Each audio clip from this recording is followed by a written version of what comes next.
Praise God bless you. ನಾನು ನಿಮ್ಮೆಲ್ಲರನ್ನು ಯೇಸು ಕ್ರಿಸ್ತನ ಹೆಸರಿನಲ್ಲಿ ಸ್ವಾಗತಿಸುತ್ತೇನೆ. ದೇವರಿಗೆ ಮಹಿಮೆ ಉಂಟಾಗಲಿ. ನಮ್ಮ ಇಂದಿನ ಸಂದೇಶದ ಶೀರ್ಷಿಕೆ ದೇವರ ಸೇವೆ ನಮ್ಮ ಯಶಸ್ಸು. ಯೋಬನು 36:11 ನಾವು ಓದುತ್ತೇವೆ, ದೇವರನ್ನು ಸೇವಿಸಿದರೆ ನಮ್ಮ ದಿನಗಳನ್ನು ಸುಖದಲ್ಲಿಯೂ ವರ್ಷಗಳನ್ನು ಸಂತೋಷದಲ್ಲಿಯೂ ಕಳೆಯುತ್ತೇವೆ. ಪೌಲನು ತನ್ನನ್ನು ಮತ್ತು ವಿಶ್ವಾಸಿಗಳನ್ನು ಮತ್ತೆ ಮತ್ತೆ ಸೇವಕರೆಂದು ಕರೆದುಕೊಳ್ಳುತ್ತಾನೆ. ರೋಮಪುರದವರಿಗೆ 1:1, ಎಫೆಸದವರಿಗೆ 6:6. ಪೀಟರ್ ಕೂಡ ಅದನ್ನೇ ನಮಗೆ ಹೇಳ್ತಾನೆ, ಅದನ್ನೇ ಬರೆಯುತ್ತಾನೆ. 1 ಪೇತ್ರನು 2:16, 2 ಪೇತ್ರನು 1:1. ಸೇವಕತ್ವವನ್ನು ವಿಶ್ವಾಸಿಗಳಿಗೆ ದೇವರ ಕರೆಯಾಗಿದೆ. ನಾವು ದೇವರ ಮಕ್ಕಳು, ಆದರೆ ನಾವು ದೇವರ ಸೇವಕರು.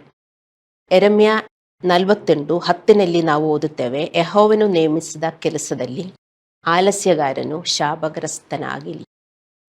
ಮತ್ತೆ 1 ಕೊರಿಂಥದವರಿಗೆ 15:58 ಬರೆದಿದೆ, ನಮಗೆ ಎಷ್ಟೇ ಕಷ್ಟ ಆದರೂ ಕರ್ತನ ಕೆಲಸವನ್ನು ಯಾವಾಗಲೂ ಅತ್ಯಾಸಕ್ತಿಯಿಂದ ನಾವು ಮಾಡುವವರಾಗಿರಬೇಕು. ದೇವರೊಂದಿಗಿನ ನಮ್ಮ ಸಂಬಂಧವೆಂದರೆ ನಾವು ಆತನ ಸೇವಕರು. ನಾವು ಅದು ಅರ್ಥ ಮಾಡ್ಕೋಬೇಕು. ನಾವು ಆತನ ಮಕ್ಕಳು, ಆದರೆ ನಾವು ಆತನ ಸೇವಕರು ಕೂಡ. ಹಳೆಯ ಒಡಂಬಡಿಕೆಯಲ್ಲಿ ಸಹ ದೇವರ ಮಕ್ಕಳನ್ನು ದೇವರ ಸೇವಕರು ಎಂದು ಕರೆಯಲ್ಪಟ್ಟಿದೆ. ಜೋಯಲ್ 2:29, ಕೀರ್ತನೆಗಳು 119, 124 ಮತ್ತು 125.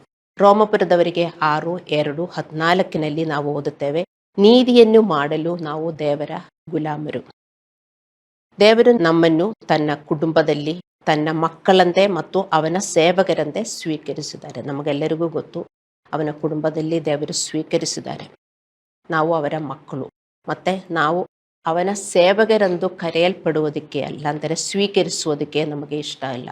ನಾವು ಯಾವಾಗಲೂ ಅವರ ಮಕ್ಕಳು. ಮಕ್ಕಳಂದರೆ ಏನು? ತಂದೆ ತಾಯಿಯಿಂದ ಏನಾದರೂ ಸಿಗಬೇಕು, ಅಲ್ಲಾಂದರೆ ತಂದೆ ತಾಯಿಯ ಕಾಳಜಿಯಲ್ಲಿ ಇರುವವರು. ಅದೇ ನಮಗೆ ಗೊತ್ತಿದೆ. ಆದರೆ ಈಗಿನ ಕಾಲದಲ್ಲೂ ಮಕ್ಕಳು ತಂದೆ ತಾಯಿಗೆ ಹೆಲ್ಪ್ ಮಾಡುವಂದು ಹೇಳಿದರೆ ಅವರಿಗೆ ಆಗಲ್ಲ.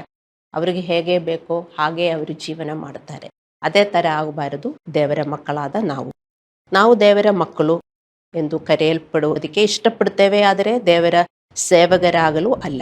ವಾಸ್ತವವಾಗಿ ನಾವು ನಮ್ಮನ್ನು ದೇವರ ಮಕ್ಕಳು ಮತ್ತು ಆತನ ಸೇವಕರು ಎಂದು ಒಪ್ಪಿಕೊಳ್ಳಬೇಕು ಮತ್ತು ಅದೇ ತಿಳುವಳಿಕೆಯಲ್ಲಿ ನಾವು ಜೀವನ ಮಾಡಬೇಕು. ನಾವು ದೇವರ ಮಕ್ಕಳು ಹೌದು, ಮತ್ತೆ ದೇವರ ಸೇವಕರು. ದೇವರು ಬೈಬಲಲ್ಲಿ ಬರೆದಿದ್ದ ಎಲ್ಲದೂ ಎಸ್ ಅಂಡ್ ಏಮನ್ ನಮಗೆ ಸಿಗುತ್ತದೆ.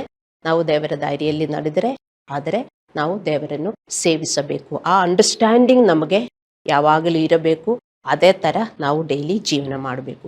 ನಾವು ದೇವರ ಸೇವೆ ಹೇಗೆ ಮಾಡಬೇಕು, ನಾವು ದೇವರಿಗೆ ಏನು ಕೆಲಸ ಮಾಡಬೇಕು, ನಾವು ಅವನ ಮಕ್ಕಳಾದಾಗ ಅವನು ನಮಗೆ ಹೇಳಿದನು. ಮತ್ತಾಯ 22:19-20. ನಾವು ಎಲ್ಲ ದೇಶಗಳ ಜನರನ್ನು ಆತನ ಶಿಷ್ಯರನ್ನಾಗಿ ಮಾಡಬೇಕು ಮತ್ತು ಅವರು ನಮಗೆ ಕಲಿಸಿದ ಎಲ್ಲವನ್ನು ಪಾಲಿಸುವಂತೆ ನಾವು ಹೇಳಬೇಕು. ಮೊದಲು ನಾವು ಆತನ ಶಿಷ್ಯರಾಗಬೇಕು. ಮೊದಲು ನಾವು ಅವನ ಶಿಷ್ಯರು ಮತ್ತು ಇತರರನ್ನು ಅವರ ಶಿಷ್ಯನರಾಗಿ ಮಾಡಬೇಕು. ಇದೇ ವಿಶ್ವಾಸ ಜೀವನ. ಇದು ಬಿಟ್ಟು ಬೇರೆ ವಿಶ್ವಾಸ ಜೀವನ ಏನೂ ಇಲ್ಲ. ಬರೀ ಚರ್ಚಲ್ಲಿ ಬಂದು ಹೋಗುವುದು ವಿಶ್ವಾಸ ಜೀವನ ಅಲ್ಲ. ವಿಶ್ವಾಸ ಜೀವನ ಎಂದರೆ ಏನು? A life of faith. Faith in what? Faith in god, what god says, ಅಲ್ಲವೇ? ಸೊ ವಿಶ್ವಾಸ ಜೀವನ ಅಂತಾರೆ ನೀವು ಬರೀ ಚರ್ಚಲ್ಲಿ ಹೋಗುವವರಾಗಿ ಇರುವುದಕ್ಕೆ ಅಲ್ಲ. ನಿಮಗೆ ವಿಶ್ವಾಸ ಇರಬೇಕಾಗಿರುವುದು ಬೈಬಲಲ್ಲಿ ಏನು ಹೇಳುತ್ತದೆಯೋ ಅದೇ ಥರ ಇರುವುದೇ ವಿಶ್ವಾಸ ಜೀವನ. ಸೊ ಇದರಲ್ಲಿ ಬರೆದಿದೆ, ನಾವೆಲ್ಲರೂ ಅವನ ಶಿಷ್ಯರಾಗಬೇಕು ಮತ್ತು ಬೇರೆಯವರನ್ನ ನಾವು ಶಿಷ್ಯನರಾಗಿ ಮಾಡಬೇಕು. 1 ಪೇತ್ರನು 4:8-10 ನಾವು ಓದುತ್ತೇವೆ, ನಿಮ್ಮೊಳಗೆ ಯಥಾರ್ಥವಾದ ಪ್ರೀತಿ ಇರಲಿ. ಪ್ರೀತಿಯು ಬಹು ಪಾಪಗಳನ್ನು ಮುಚ್ಚುತ್ತದೆ. ಗುಣಗುಟ್ಟದೆ ಒಬ್ರಿಗೊಬ್ರಿಗೂ ಅತಿಥಿ ಸತ್ಕಾರ ಮಾಡಿರಿ. ನೀವೆಲ್ಲರೂ ದೇವರ ವಿವಿಧ ಕೃಪೆಯ ವಿಷಯದಲ್ಲಿ ಒಳ್ಳೆಯ ಮನೆಯ ವರ್ತೇವರಾಗಿದ್ದು, ಒಬ್ಬರನ್ನೊಬ್ಬರು ತಾನು ಹೊಂದಿದ ಕೃಪಾವರವನ್ನು ಎಲ್ಲರ ಸೇವೆಯಲ್ಲಿ ಉಪಯೋಗಿಸಲಿ. ನಾವು ಅವನಿಗೆ ಹೇಗೆ ಸೇವೆ ಸಲ್ಲಿಸುತ್ತೇವೆ ಅದೇ ಇಲ್ಲಿ ಬರೆದಿರುವುದು. ಮೊದಲು ನಿಮ್ಮೊಳಗೆ ಯಥಾರ್ಥ ಪ್ರೀತಿ ಇರಲಿ. ಪ್ರೀತಿಯು ಬಹು ಪಾಪಗಳನ್ನು ಮುಚ್ಚುತ್ತದೆ. ಗುಣಗುಟ್ಟದೆ ಒಬ್ಬರಿಗೊಬ್ಬರು ಅತಿಥಿ ಸತ್ಕಾರ ಮಾಡಿರಿ. ನಾವೆಲ್ಲರೂ ದೇವರ ವಿವಿಧ ಕೃಪೆಯ ವಿಷಯದಲ್ಲಿ ಒಳ್ಳೆಯ ಮನೆಯವರ್ತೇವರಾಗಿದ್ದು ಪ್ರತಿಯೊಬ್ಬರನ್ನು ತಾನು ಹೊಂದಿದ ಕೃಪಾವರವನ್ನು ಎಲ್ಲರ ಸೇವೆಯಲ್ಲಿ ಉಪಯೋಗಿಸಲಿ. ಅಂದರೆ ಪ್ರತಿಯೊಬ್ಬರನ್ನು ಅಂದರೆ ನಾವೆಲ್ಲರೂ ಯಾರು ಯೇಸುದೇವರ ಹತ್ರ ಬಂದಿದ್ದಾರೋ, ಜ್ಞಾನಸ್ನಾನ ತಕ್ಕೊಂಡು ದೇವರ ಮಕ್ಕಳಾಗಿದ್ದಾರೋ ಅವರಿಗೆಲ್ಲ ದೇವರು ಒಂದು ಕೃಪಾ ವರ ಅಂದರೆ ಉಡುಗೊರೆಯನ್ನು ಕೊಟ್ಟಿದ್ದಾರೆ.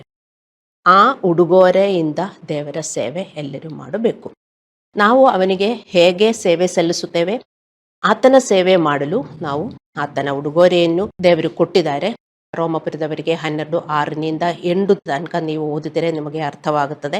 ಅದು ತಿಳುವಳಿಕೆಯಾಗಿರಬಹುದು, ಅಲ್ಲಾಂದ್ರೆ ಜ್ಞಾನವಾಗಿರಬಹುದು, ಬುದ್ಧಿವಂತಿಕೆಯಾಗಿರಬಹುದು, ಇಂಥದ್ದು ಯಾವುದಾದರೂ ನಿಮ್ಮೊಳಗಡೆ ಇದೆ. ಆ ಉಡುಗೊರೆಯಿಂದ ನಿಮಗೆ ಯೇಸು ಯಾರು ಎಂದು ಗೊತ್ತಾಗುವುದು. ಈ ಲೋಕದಲ್ಲಿ ಇರೋರಿಗೆ ನಾವು ಇದೆಲ್ಲ ಹೇಳಿದರೆ ಅವರಿಗೆ ಗೊತ್ತಾಗುವುದಿಲ್ಲ. ಏಕೆಂದರೆ ಅವರಿಗೆ ಈ ಉಡುಗೊರೆ ಇಲ್ಲ. ನಾವು ಯೇಸುವಿನ ಅಕ್ಸೆಪ್ಟ್ ಮಾಡಿರುವುದರಿಂದ ನಮಗೆ ಹೌದು ಇದು ಕರೆಕ್ಟು, ಅದು ಕರೆಕ್ಟು, ಏನೋ ಒಂದು ನಮ್ಮಲ್ಲಿ ಇರ್ತದೆ. ಅಲ್ಲಾಂದ್ರೆ ಬೇರೆಯವರಿಗೆ ಹೋಗಿ ಹೇಳಬೇಕು ಅಂತ ನಿಮಗೆ ಅನಿಸುತ್ತದೆ. ನಾನು ಹಿಂಗೆ ಅವರು ಮಾಡಬೇಕು ಅಂತ ಹೇಳಬೇಕು ಅಂತ ನಿಮಗೆ ಅನಿಸುತ್ತದೆ. ಏನೋ ಒಂದು ದೇವರಿಂದ ನಿಮ್ಮಲ್ಲಿ ಇರ್ತದೆ. ಅದು ಏನಂದು ನೀವು ಅರ್ಥ ಮಾಡ್ಕೋಬೇಕು. ಅನೇಕ ವಿಶ್ವಾಸಿಗಳು ಅವರು ದೇವರ ಸೇವೆ ಮಾಡಲು ದೇವರಿಗೆ ಚರ್ಚ್ ಅಥವಾ ಪಾದ್ರಿಗೆ ಉಪಕಾರ ಮಾಡುವುದು ಎಂಬ ಮನಸ್ಥಿತಿಯನ್ನು ಹೊಂದಿದ್ದಾರೆ. ಪಾಸ್ಟರ್ಸ್ ಹೇಳುತ್ತಾರೆ ನೀವೆಲ್ಲರೂ ದೇವರ ಸೇವೆ ಮಾಡಬೇಕು. ಕೆಲವರೇನೋ ಅನ್ಕೊಳ್ಳುತ್ತಾರೆ ದೇವರ ಸೇವೆ ಎಂದರೆ ಪಾಸ್ಟರ್ಗೆ ಏನಾದರೂ ಮಾಡಬೇಕು, ಅಲ್ಲಾಂದರೆ ಚರ್ಚ್ಗೆ ಏನಾದರೂ ಮಾಡಬೇಕು, ಅಲ್ಲಾಂದರೆ ದೇವರಿಗೆ ಏನಾದರೂ ಆಗಬೇಕು. ಅದೇ ಜನರು ತಿಳ್ಕೊಳ್ಳುತ್ತಾರೆ. ಹಲ್ಲೆಲೂಯ. ಮೊದಲನೇ ತಿಮೋಥಿಯನಿಗೆ 2:4 ಬರೆದಿದೆ, ಎಲ್ಲ ಮನುಷ್ಯನು ರಕ್ಷಣೆಯನ್ನು ಹೊಂದಿ ಸತ್ಯದ ಜ್ಞಾನಕ್ಕೆ ಸೇರಬೇಕೆಂದು ಆತನ ಚಿತ್ತವಾಗಿದೆ. ಎಲ್ಲ ಮನುಷ್ಯರಿಗೂ ಗೊತ್ತಾಗಬೇಕು ದೇವರಿದ್ದಾರೆ. ಆ ದೇವರು ಯೇಸುವನ್ನು ಕಳುಹಿಸಿದ್ದಾರೆ. ಆ ಯೇಸು ದೇವರು ಏನೇನು ಮಾಡಿದಾರೋ ಅದೆಲ್ಲ ಜನರಿಗೆ ಗೊತ್ತಾಗಬೇಕು ಅಂತ ದೇವರು ಬಯಸುತ್ತಾರೆ. ಇದೇ ಸುವಾರ್ತೆ. ಈ ಸುವಾರ್ತೆ ನಾವೆಲ್ಲರೂ ಹೋಗಿ ಹೇಳಬೇಕು.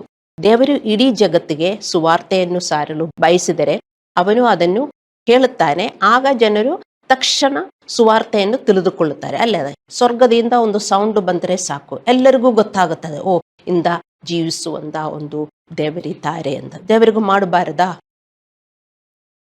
ದೇವರು ಮಾಡುವುದಿಲ್ಲ. ಮತ್ತೆ ದೇವರು ತನ್ನ ಮಕ್ಕಳು ಮಾಡಬೇಕು ಅಂತ ಬಯಸುತ್ತಾರೆ. ಮಕ್ಕಳು ಈ ಸುವಾರ್ತೆಯನ್ನು ಬೇರೆಯವರಿಗೆ ಹೋಗಿ ಸಾರಬೇಕು. ಮತ್ತು ಅದರಿಂದ ನೀವು ಹೋಗಿ ಹೇಳಿದರೆ ಮಿಕ್ಕಿರುವುದು ದೇವರು ಮಾಡುತ್ತಾರೆ.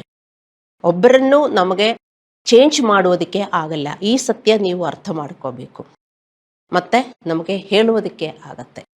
ನಮಗೆ 2 ಕಾರ್ಯ ಮಾಡೋಕ್ಕಾಗತ್ತೆ. ನಾವು ಬೇರೆಯವರಿಗೆ ಸುವಾರ್ತೆಯನ್ನು ಹೇಳುವುದಕ್ಕಾಗತ್ತೆ, ಮತ್ತೆ ಟೀಚ್ ಮಾಡೋಕ್ಕಾಗತ್ತೆ, ಮತ್ತೆ ಅವರನ್ನು ಚೇಂಜ್ ಮಾಡೋದಕ್ಕೆ ನಮಗಾಗಲ್ಲ. ಅದು ಯಾರಿಗೂ ಮಾಡೋಕ್ಕಾಗತ್ತೆ? ದೇವರಿಗೂ ಮಾತ್ರ ಮಾಡೋಕ್ಕಾಗತ್ತೆ. ನೀವು ಯಾರು ಚೇಂಜ್ ಮಾಡೋಕ್ಕೆ ಹೋಗಬಾರದು. ನೀವು ಚೇಂಜ್ ಮಾಡೋಕ್ಕೆ ಹೋಗಿದರೇನೆ ನಿಮ್ಮ ಮಿನಿಸ್ಟ್ರಿ ಹಾಳಾಗೋದು. ನೀವು ಹೇಳಬೇಕು ಮತ್ತು ಪ್ರಾರ್ಥಿಸಬೇಕು. ಹಲ್ಲೆಲೂಯ. ನಮ್ಮ ಜೀವನಕ್ಕೆ ದೇವರ ತತ್ವ ಏನು? ಸರಿಯಾದದನ್ನು ನಾವು ಮಾಡುವುದನ್ನು ಮುಂದುವರಿಸಬೇಕು. ಗಲಾತ್ಯದವರಿಗೆ 6:9 ಅಂದರೆ ನೀತಿಯನ್ನು ನಾವು ಮಾಡುತ್ತಾ ಇರಬೇಕು. ಇವತ್ತು ತನಕ ಅಲ್ಲ, ಅಂದರೆ ಯೇಸು ದೇವರನ್ನು ಭೇಟಿಯಾಗಿರುವ ತನಕ ನೀತಿ ಏನಂತ ನಮಗೆ ಗೊತ್ತಿರಲಿಲ್ಲ, ಅದು ಮಾಡಬೇಕು ಎಂದು ಗೊತ್ತಿರಲಿಲ್ಲ ಅಲ್ಲವೇ? ಈಗ ನಮಗೆ ಗೊತ್ತಾಯ್ತು. ಅದು ಮಾತ್ರ ಬೈಬಲಲ್ಲಿ ಬರೆದಿದೆ. ಅದಕ್ಕೆ ಸರಿಯಾದದನ್ನು ನಾವು ಮಾಡುತ್ತಾ ಹೋಗಬೇಕು. ಇದೇ ನಮ್ಮ ಡೈಲಿ ಅವರ್ ಲೈಫ್ ಪ್ರಿನ್ಸಿಪಲ್. ಇದು ನಾವು ಜನರಿಗೆ ಹೋಗಿ ಹೇಳಬೇಕು, ಅರ್ಥ ಮಾಡಿಸ್ಕೊಡಬೇಕು, ಮತ್ತೆ ಅವರಿಗೆ ಅದು ತಿಳುವಳಿಕೆ ಇಲ್ಲ, ಆ ಜ್ಞಾನ ನಾವು ಕೊಡಬೇಕು, ಮತ್ತೆ ಅವರಿಗೆ ಪ್ರೋತ್ಸಾಹಿಸಬೇಕು.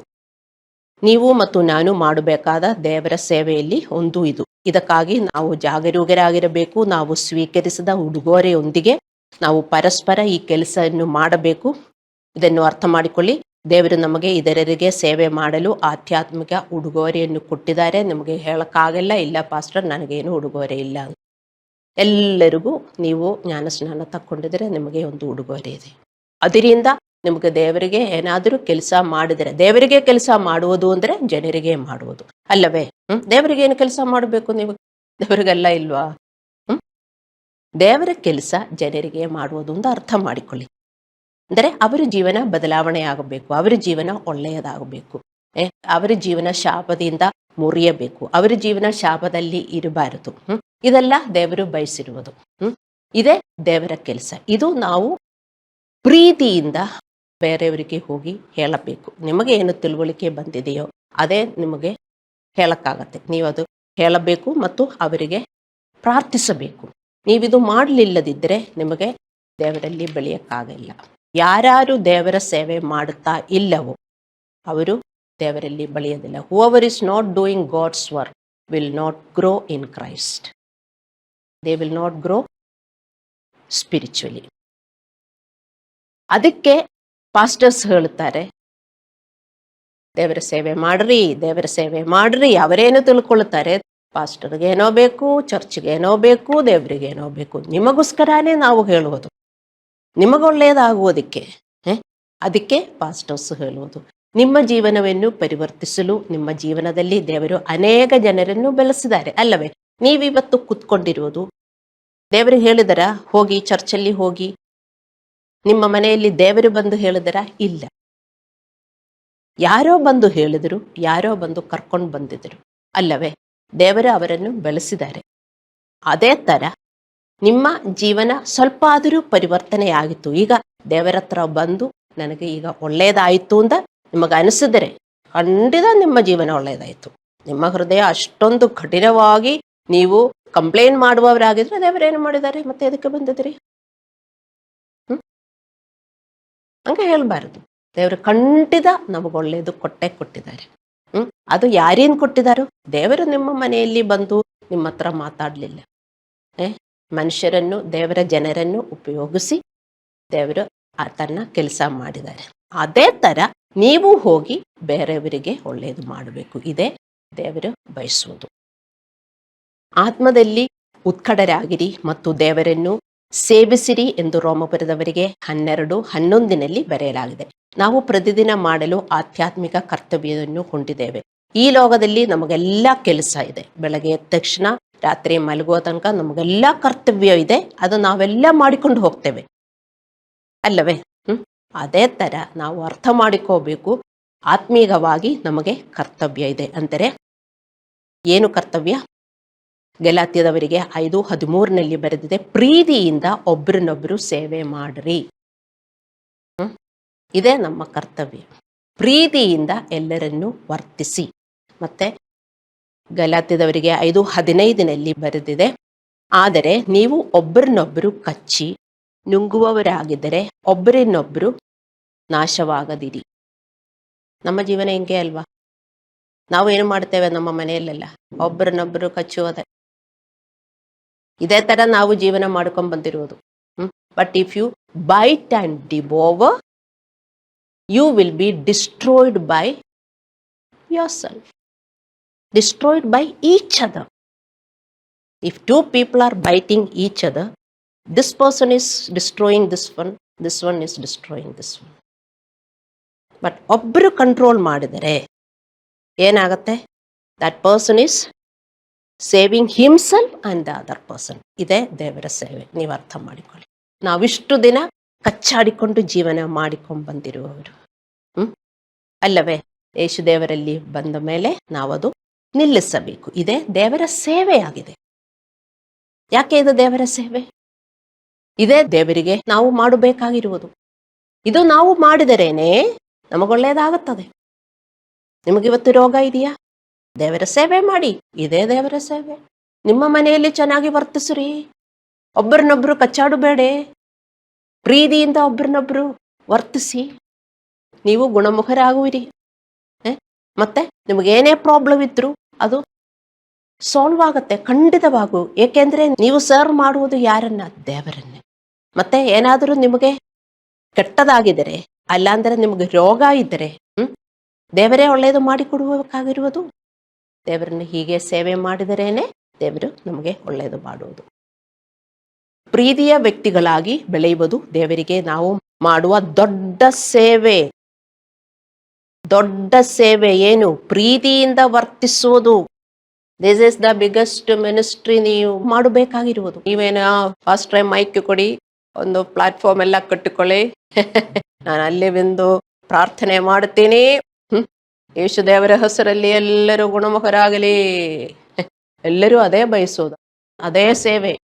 ಅಲ್ಲಾಂದ್ರೆ ಒಂದು ಚರ್ಚ್ ಕೊಡಿ, ನಾನು ಪುಲ್ಪಿಟ್ ಹಿಂದೆ ಕಡೆ ನಿಂತ್ಕೊಂಡು ಪ್ರೀಚ್ ಮಾಡ್ತೀನಿ, ನನಗೆಲ್ಲ ಬರ್ತದೆ, ಬೈಬಲಲ್ಲಿ ಇರುವ ಎಲ್ಲ ಜ್ಞಾನ ನಮಗಿದೆ. ನಿಮ್ಮನ್ನು ಕರೀಲಿಲ್ಲದಿದ್ದರೆ ನಿಮಗೆ ಇಲ್ಲಿ ನಿಲ್ಲಕ್ಕೆ ಸ್ವಲ್ಪನೂ ಆಗಲ್ಲ. ನೀವು ಬಿಟ್ಬಿಡ್ತೀರಿ. ಒಬ್ಬೊಬ್ಬರಿಗೂ ಒಂದೊಂದು ಕರೆ ಇದೆ, ಅದೇ ಪ್ರಕಾರ ನಾವು ವರ್ತಿಸಬೇಕು. ಮತ್ತೆ ನಮ್ಮನ್ನು ಎಲ್ಲರನ್ನೂ ಕರೆದಿರುವುದು ಪ್ರೀತಿಯಿಂದ ಸೇವೆ ಮಾಡುವುದಕ್ಕೆ. ಹಲ್ಲೆಲೂಯಾ. ಈ ಸತ್ಯವನ್ನು ತಿಳಿದುಕೊಳ್ಳಿ. ನೀವು ನಿಮ್ಮನ್ನು ನಿಯಂತ್ರಿಸಿಕೊಂಡು ಆತ್ಮದ ಫಲದಲ್ಲಿ ಬೆಳೆದಾಗ ನಾವು ದೇವರ ಸೇವೆ ಮಾಡುತ್ತೇವೆ. ಇದು ತುಂಬಾ ಕಷ್ಟ ಎಂದು ನೀವು ಬಯಸಬಾರದು. ತುಂಬಾ ಕಷ್ಟ ಎಂದು ನೀವು ತಿಳ್ಕೋಬಾರದು. ಕಷ್ಟ ಇರುತ್ತದೆ. ಮತ್ತೆ ಇದು ನಾವು ಸಾಗಿಸಬೇಕಾದ ಕ್ರಿಸ್ತನ ಶಿಲುಬೆಯಾಗಿದೆ. ಆಗ ಮಾತ್ರ ನಾವು ಆಶೀರ್ವದಿಸಲ್ಪಡ್ತೇವೆ ಮತ್ತು ಈ ಜಗತ್ತಿನಲ್ಲಿ ಅನೇಕ ಸಮಸ್ಯೆಗಳನ್ನು ನಾವು ಜಯಿಸುತ್ತೇವೆ. ಹಲ್ಲೆಲೂಯಾ. ನಾವು ಪರಸ್ಪರ ಪ್ರೀತಿಯಿಂದ ಸೇವೆ ಸಲ್ಲಿಸಬೇಕು ಎಂದು ಬೈಬಲ್ ಹೇಳುತ್ತದೆ. 1 ಕೊರಿಂಥದವರಿಗೆ 13:4-7 ಈ ವಾಕ್ಯ ಹೇಳುವಂತೆ ನಾವು ಸೌಮ್ಯವಾಗಿರುವಾಗ, ಇತರರೊಂದಿಗೆ ತಾಳ್ಮೆಯಿಂದಿರುವಾಗ, ಅಸಭ್ಯವಾಗಿ ವರ್ತಿಸದಿದ್ದಾಗ, ಅಸಮಾಧಾನವಿಲ್ಲದಿರುವಾಗ, ಕರಳಿಸುವ ಮತ್ತು ಅಸೂಯೆ ಪಡದಿರುವಾಗ ನಾವು ದೇವರ ಮತ್ತು ಜನರ ಸೇವೆ ಮಾಡುತ್ತೇವೆ. ಇದೇ ದೇವರ ಸೇವೆ. ದೇವರ ಸೇವೆ ಎಂದರೆ ಜನರಿಗೆ ಸೇವೆ ಮಾಡುವುದು. ಪ್ರೀತಿಯಿಂದ ವರ್ತಿಸಿದರೆ ಒಬ್ಬರಿಗೆ ಒಳ್ಳೆಯದಾಗತ್ತೆ. ದೇವರು ಬಂದರೆ ನಿಮ್ಗೆ ಗೊತ್ತು, ದೇವರೇ ನನ್ನ ಜೊತೆ ಇರಿ, ದೇವರೇ ನನಗೆ ಒಳ್ಳೆಯದಾಗಬೇಕು, ಖುಷಿ ಖುಷಿಯಾಗಿ ಅನಿಸಬೇಕು. ನನ್ನ ಮನೆಯವರು, ಚರ್ಚಿನವರು, ಪಾಸ್ಟ್ರು ಎಲ್ಲರೂ ಕಟ್ಟವರು, ನೀನೇ ಒಳ್ಳೆಯವರು. ಒಳ್ಳಿ you are good, I am good. ನೀನೇ ಒಳ್ಳೆಯವರು, ನಾನೇ ಒಳ್ಳೆಯವರು. ನೀನು ನನ್ನ ಜೊತೆ ಇದ್ದರೆ ಎಷ್ಟು ನನಗೂ ಸಮಾಧಾನ, ಅಲ್ಲವೇ? ಹಂಗೆ ನಾವು ಹೇಳುವುದು. ದೇವರು ಹೇಗೆ ನಮ್ಮ ಜೊತೆ ಇರುವ ಆ ಥರ ನಮಗೆ ಅನಿಸುವುದು ನಾವು ನಮ್ಮನ್ನು ಕಂಟ್ರೋಲ್ ಮಾಡುವಾಗ. ಹೌದು, ನಮಗೆ ಕೆಲವೊಂದು ಹೇಳಬೇಕು, ಕೆಲವು ಥರ ವರ್ತಿಸಬೇಕು, ಎಲ್ಲ ಬರ್ತದೆ. ಕಂಟ್ರೋಲ್ ಕಂಟ್ರೋಲ್ ಕಂಟ್ರೋಲ್ ಸಪ್ರೆಸ್ ಮಾಡಿ ಇಟ್ಕೊಳ್ಳುವುದಲ್ಲ. ಬರೀ ಕಂಟ್ರೋಲ್ ಮಾಡಿ ಸಪ್ರೆಸ್ ಮಾಡಿ ಇಡುವುದಲ್ಲ. ಅದು ಮತ್ತು ಟಸ್ ಅಂದ ಹೊರಗೆ ಬಂದ್ಬಿಡ್ತದೆ. ಅದು ನೀವು ತೆಗೆದಾಕಬೇಕು. ಬರೀ ಸಪ್ರೆಸ್ ಮಾಡಿಕೊಂಡಿರುವುದಲ್ಲ, ಅದು ಇರಲೇಬಾರದು. ನೀವು ಅದು ಕಷ್ಟ ಅಂತ ಹೇಳಬಾರದು. ಇದೇ ಶಿಲುಬೆ ನಾವು ಸಾಗಿಸಬೇಕಾಗಿರುವುದು. ಆದ್ದರಿಂದ ಮೊದಲು ನಾವು ನಮ್ಮ ಕುಟುಂಬದಲ್ಲಿ ದೇವರ ಸೇವಕರಾಗಿರಬೇಕು. ಎಲ್ಲಿ ಸೇವಕರು? ಹೌದು, ಬೀದಿಯಲ್ಲಿ ಹೋಗಿ ಎಲ್ಲರೂ ಚರ್ಚೆಗೆ ಬಂದಿನ ಹೇಳಕ್ಕೆ ಈಸಿ. ನಮ್ಮ ಸ್ವಂತ ಕುಟುಂಬದಲ್ಲಿ ದೇವರು ಕೊಟ್ಟಿರುವ ಮನೋಹರವಾದ ಕುಟುಂಬದಲ್ಲಿ ನಾವು ಸೇವಕರಾಗಿರಬೇಕು. ಅಲ್ಲಿ ತುಂಬಾ ಕೆಲಸ ಮಾಡಕ್ಕಿದೆ. ಅಯ್ಯೋ, ಇವರನ್ನೆಲ್ಲ ಹೆಂಗೆ ಪ್ರೀತಿಸುವುದು, ಏನೇನು ಮಾತೊಡಿತಾರೆ, ಹೆಂಗೆ ವರ್ತಿಸುತ್ತಾರೆ, ಇವರ ಜೊತೆ ನಾನು ಹೆಂಗೆ ಇರುವುದು? ಪ್ರೀತಿಯಿಂದ ಇರಬೇಕು. ಅದಕ್ಕೆ ನೀವು ಅಭ್ಯಾಸ ಮಾಡ್ರಿ. ಅದೇ ನಿಮ್ಮ ಸೇವೆ. ಅರ್ಥ ಮಾಡಿಕೊಳ್ಳಿ. ನೀವು ಹಾಗೆ ಇದ್ದರೆ ನಮ್ಮ ಮನಸ್ಸಿಗೆ ಎಷ್ಟೊಂದು ಖುಷಿ ಆಗುತ್ತದೆ. ಯಾರೂ ಹೇಳಬಾರದು ಆಗಲ್ಲ ಅಂತ. ನನ್ನೆಲ್ಲ ಬೋಧನೆಯಲ್ಲೂ ನೀವು ನೋಡಿ, ನಮಗೇನು ಆಗಲ್ಲ ಅಂತ ಹೇಳಿದ್ರು ನಮಗೆ ಬೇಕಂದ್ರೆ ನಾವು ಅದು ಮಾಡೇ ಮಾಡ್ತೀವಿ. ಈಗ ಬಿರಿಯಾನಿ ಬೇಕು ಅಂದರೆ ನೀವು ಈಗ ಬಿರಿಯಾನಿ ತಿಂದಿರಿ, ಅಲ್ಲಾಂದ್ರೆ ಸ್ವಿಗ್ಗಿಯಲ್ಲಿ ನೀವು ಆರ್ಡರ್ ಮಾಡಿಕೊಂಡು ತಿಂತೀರಿ, ಅಲ್ಲವೇ? ಏನು ಬೇಕು ಅಂತ ಹೇಳಿದ್ರು ನೀವು ಅದು ಮಾಡ್ತೀರಿ. ಮತ್ತೆ ಸ್ವಯಂ ನಿಯಂತ್ರಣ ಆಗಲ್ಲ ಅಂತ ಹೇಳಿದರೆ ನೀವು ಮಾಡಬೇಕು. ದೇವರ ಮಕ್ಕಳೇ, ನಿಮ್ಮ ಆಶೀರ್ವಾದ ಎಲ್ಲ ಇರುವುದು ಅಲ್ಲೇ. ಎಲ್ಲ ಆಶೀರ್ವಾದ. ಹಣ ಬೇಕಾ? ನಿಮ್ಮ ಸೆಲ್ಫ್ ಕಂಟ್ರೋಲ್ನಲ್ಲಿ ಇದೆ ಹಣ. ಜಾಬ್ ಬೇಕಾ? ನಿಮ್ಮ ಸೆಲ್ಫ್ ಕಂಟ್ರೋಲ್ನಲ್ಲಿ ಇದೆ. ಅರ್ಥ ಮಾಡಿಕೊಳ್ಳಿ. ಬರೀ ನಿಮಗೋಸ್ಕರ ಅಲ್ಲ, ಅದೇ ನೀವು ಬೇರೆಯವರಿಗೆ ಹೋಗಿ ಹೇಳುವುದು. ಸೊ ಆದ್ದರಿಂದ ಮೊದಲು ನೀವು ನಿಮ್ಮ ಕುಟುಂಬದಲ್ಲಿ ದೇವರ ಸೇವಕರಾಗಿರಬೇಕು. ಅವರನ್ನು ಅವರಂದೇ ಸ್ವೀಕರಿಸಬೇಕು. ಇದು ತುಂಬಾ ಕಷ್ಟ ಅಂತ ಹೇಳಬಾರದು. ಕ್ಷಮಿಸುವ, ಅವರೊಂದಿಗೆ ಸಹಿಸಿಕೊಳ್ಳುವ, ಅವರೊಂದಿಗೆ ದಯೆ, ತಾಳ್ಮೆ, ಸೌಮ್ಯವಾಗಿರುವ ಮೂಲಕ ಅವರೊಂದಿಗೆ ಬದುಕಬೇಕು. ಇದಕ್ಕೆ ನೀವು ಅಭ್ಯಾಸ ಮಾಡಿ. ಯಾವ ಕೆಲಸದು ನಮಗೆ ಬರಬೇಕಂದರೆ ಅಭ್ಯಾಸ ಮಾಡಿದರೆ ನಮಗೆ ಏನೇ ಕೆಲಸನೂ ಬರ್ತದೆ. ನಾನು ಮೊದಲು ಒಂದು ಎಕ್ಸಾಂಪಲ್ ಹೇಳಿಲ್ವಾ, ನಮ್ಗೆ ಮೊದಲೇ ಮೊಬೈಲ್ ಎಲ್ಲ ಹೆಂಗೆ ಆಪರೇಟ್ ಮಾಡಬೇಕು ಅಂತ ಗೊತ್ತಿದೆಯಾ? ಚಿಕ್ಕ ಹುಡುಗರಾದ್ರೂ ಈಗ ಕೊಟ್ರೆ ಸಾಕು, ಅವರ ಟಕ ಟಕ ಟಕ ಅವರೆಲ್ಲ ಆಪರೇಟ್ ಮಾಡ್ತಾರೆ. ಮೊದಲೇ ಅವರಿಗೆ ಬಂದಿದೆಯಾ? ಅವರು ಕುತ್ಕೊಂಡು ಮಾಡಿ ಮಾಡಿ ಮಾಡಿ ಮಾಡಿ ಮಾಡಿ ಮಾಡಿ ಅಭ್ಯಾಸ ಬಂದಿದೆ. ಅವರಿಗೆಲ್ಲ ತಿಳಿದಿದೆ. ಯಾಕೆ? ಅವರು ಅದೇ ಮಾಡುತ್ತಾರೆ. ಅದಕ್ಕೆ ನಾವು ಕುತ್ಕೊಂಡು ಮಾಡಿದರೆ ನಮಗೂ ಬರುತ್ತೆ. ಇದೇನು ರಾಕೆಟ್ ಸೈನ್ಸ್ ಏನು ಅಲ್ಲ. ನಮಗೆ ಅಷ್ಟೊಂದು ಟೈಮ್ ಇಲ್ಲ. ಅವ್ರಿಗೆ ತುಂಬಾ ಟೈಮ್ ಇದೆ. ಅದೆಲ್ಲ ನೋಡಿ ನೋಡಿ ನೋಡಿ ನೋಡಿ ನೋಡಿ ಮಾಡ್ತಾರೆ. ಅದನ್ನೆಲ್ಲ ಎಕ್ಸ್ಪ್ಲನೇಷನ್ ಎಲ್ಲ ಇದೆ. ಅದು ಅವರು ನೋಡಿ ಮಾಡುವುದರಿಂದ ಆ ಹುಡುಗರಿಗೆಲ್ಲ ಗೊತ್ತಿದೆ. ಮತ್ತೆ ದೊಡ್ಡವರಿಗೂ ಗೊತ್ತಿಲ್ಲ ಅಂದ್ರೆ ನಾವೆಲ್ಲ we are good for nothing ಇದಲ್ಲ. ನಮ್ಗೆ ಟೈಮ್ ಇಲ್ಲ. ನಮ್ಗೆ ಅಷ್ಟೊಂದು ಅದನ್ನ ಜೊತೆ ಇರೋದಕ್ಕೆ ಟೈಮ್ ಇಲ್ಲ. ಅಷ್ಟೊಂದು ಅವರು ಪ್ರಾಕ್ಟೀಸ್ ಮಾಡ್ತಾರೆ. ಅದೇ ತರ ದೇವರ ಮಕ್ಕಳೇ ಅರ್ಥ ಮಾಡಿಕೊಳ್ಳಿ, ಏನೇ ಆಗಿದ್ರು ಪ್ರಾಕ್ಟೀಸ್ ಮಾಡಿದರೆ ಎಲ್ಲ ಬರ್ತದೆ. Love your enemy, practice practice. ಏನು ಬರಲ್ಲ ಅಂತ ಹೇಳ್ಬಾರದು. ಒಂದು ಕೆಲಸಕ್ಕೆ ಸೇರಿದರು, first some period is training period. ಮೊದಲೇ ಸೇರಿದಾಗ ಯಾರಿಗೂ ಆ ಕೆಲಸ ಹೇಗೆ ಮಾಡಬೇಕು ಅಂತ ಯಾರಿಗೂ ಬರಲ್ಲ. ಅವರು ಹೇಳುತ್ತಾರೆ 3 months ಟ್ರೈನಿಂಗ್ ಪೀರಿಯಡ್ ಇದೆ ಅಂತ. ಅಲ್ಲವೇ? ಆ ಟ್ರೈನಿಂಗ್ ಪೀರಿಯಡ್ ಅಲ್ಲಿ ಅವರು ಕೆಲಸ ಕಲಿಯುತ್ತಾರೆ. ಅದಾದ್ಮೇಲೆನೆ ಅದ 4th month ಅವರಿಗೆ ಅಷ್ಟು ಮಾಡಕ್ ಬರಲ್ಲ. ಮತ್ತೆ ಮಾಡಿಕೊಂಡು ಮಾಡಿಕೊಂಡು ಅವರಿಗೆ ಅಭ್ಯಾಸ ಆಗುತ್ತೆ. ಅದೇ ತರ ದೇವರ ಮಕ್ಕಳೇ, ನಾವು ಅಭ್ಯಾಸ ಮಾಡ್ಕೋಬೇಕು. ಇದು ಚಿಕ್ಕ ವಿಷಯ ಎಂದು ನೀವು ತಿಳ್ಕೋಬಾರದು. ಆದ್ದರಿಂದ ಆತ್ಮದ ಫಲದಲ್ಲಿ ಬೆಳೆಯುವುದು ನಾವು ದೇವರಿಗೆ ಮಾಡುವ ಮೊದಲ ಸೇವೆ. ಪ್ರೀತಿ, ಸಂತೋಷ, ಸೌಮ್ಯತೆ, ಆತ್ಮದ ಫಲದಲ್ಲಿ ಬೆಳೆಯುವುದು ದೇವರಿಗೆ ಮಾಡುವ ಮೊದಲನೇ ಸೇವೆ. ಎರಡನೆಯದು, ನಾವೆಲ್ಲರೂ ಮಾಡಬೇಕಾದ ಇನ್ನೊಂದು ಸೇವೆ ಎಂದರೆ ಒಬ್ಬರಿಗೊಬ್ಬರು ಸೇವೆ ಮಾಡುವುದು. ಒಬ್ಬರಿಗೊಬ್ಬರು ಪ್ರೋತ್ಸಾಹಿಸುವುದು ಎಂದರೆ ಶಿಷ್ಯತ್ವವನ್ನು ಮಾಡುವುದು. ನೀವೆಲ್ಲರೂ ಹೋಗಿ ಸುವಿಶೇಷವನ್ನ ಸಾರಬೇಕು ಮತ್ತು ಎಲ್ಲರನ್ನೂ ಶಿಷ್ಯನರಾಗಿ ಮಾಡಬೇಕು. ನಾವು ಶಿಷ್ಯರಾಗಬೇಕು ಮತ್ತು ಅವರನ್ನು ಶಿಷ್ಯರಾಗಿ ಮಾಡಬೇಕು. ನೀವು ಶಿಷ್ಯರಾಗಿದ್ದರೆ ನಿಮಗೇ ಗೊತ್ತಿದ್ರೆ ಎಂತ ಬ್ಯೂಟಿಫುಲ್ ಲೈಫ್ ದಿಸ್ ಇಸ್. ನಾನು ದೇವರ ಪಾತ್ರದಲ್ಲಿ ಬೆಳೆಯುವುದರಿಂದ ನನಗೇನೇನು ಟೆಸ್ಟಿಮನೀಸ್ ಬಂದಿದೆ. ಇದು ನಿಮಗೆ ಏನಾಗುತ್ತೆ ಅಂದ್ರೆ ನಮಗೆ ಟೆಸ್ಟಿಮನೀಸ್ ಬರಲಿಲ್ಲ. ಸೊ ನೀವೇನು ಮಾಡಬೇಕು? ಎಲ್ಲರನ್ನು ಶಿಷ್ಯನರಾಗಿ ಮಾಡಬೇಕು. ಎಬ್ರೇಯರಿಗೆ 10:24 ಬರೆದಿದೆ, ನಾವು ಪರಸ್ಪರ ಹಿತಚಿತ್ತಗರಾಗಿತ್ತು ಪ್ರೀತಿಸುತ್ತಿರಬೇಕೆಂದಲೂ ಸತ್ಕಾರ್ಯ ಮಾಡಬೇಕೆಂದಲೂ ಒಬ್ಬರನ್ನೊಬ್ಬರನ್ನು ಪ್ರೇರೇಪಿಸೋಣ.